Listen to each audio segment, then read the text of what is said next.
G'day, Mike. How are we? Hello, John. Great to see you again. Oh, it's good, good, good. Welcome to our Mac. I know, it's a bit chilly, isn't it? Just a little. Yeah.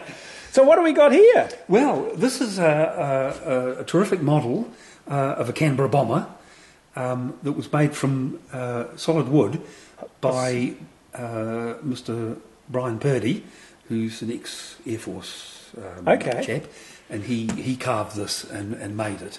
So about 200 hours work, I believe, went into it. Okay. Yeah, I was going to say, there wouldn't be... I have never seen a model this size. No, it's a lovely one, isn't it? Yeah. And these used to be at Ohakea, did they? Yes. The government bought... they bought them in 1959. Okay. And they didn't all come out at once. They came out in... dribs and drabs. The first four came in 1959 in October. Okay. And then they came out in dribs and the T-birds, the T-13s. Right. They were different model. That was a different model, and they were delayed because they had to modify them to put extra ejection seats into them. Okay. So they didn't come online until 1962. So English Electric, eh? So English Electric were the manufacturers, and they were at Warton in northern England. Right.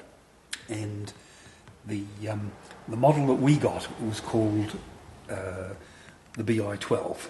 Okay. So the I stood for interdiction. Right. And the 12 was the export model. Okay. Of the RAF's BI-8, which was very similar.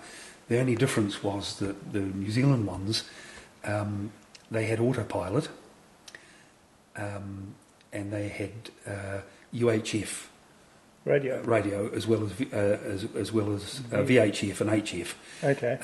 And the BI-8 had a 20mm gun pack that was located under the fuselage forward of the bomb bay. All right. But for some reason, the RNZAF never got that. They had all the connections, I believe. Okay. But they never got it. But they did fit them with rockets. All right.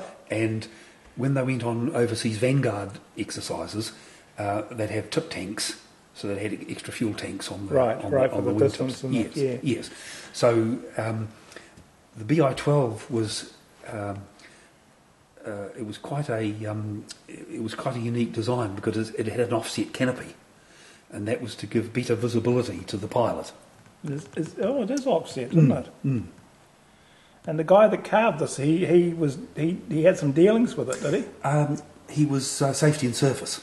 Okay, so he knew them back to front. Well, he would have done all the safety equipment and all that sort of thing. And how many people flew in them?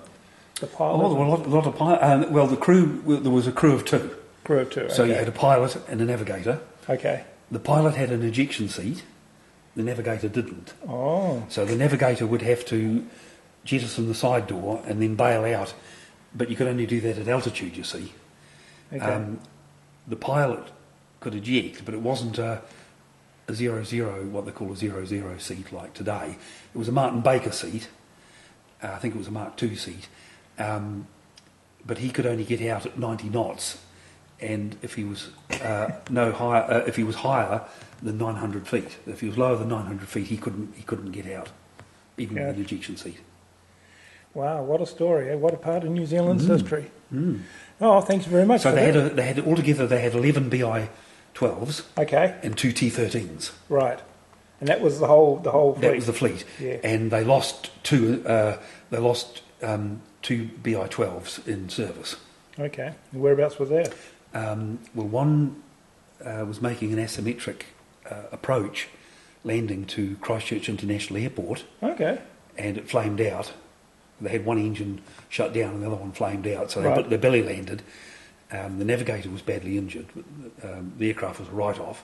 Mm. And then the other one crashed off the coast of Singapore, off the weapons range at China Rock in 1964. Right. And the pilot and navigator were killed. Right. And the aircraft was never recovered. Okay. Mm. Oh, thanks very much. Righto, John. And this is where they are.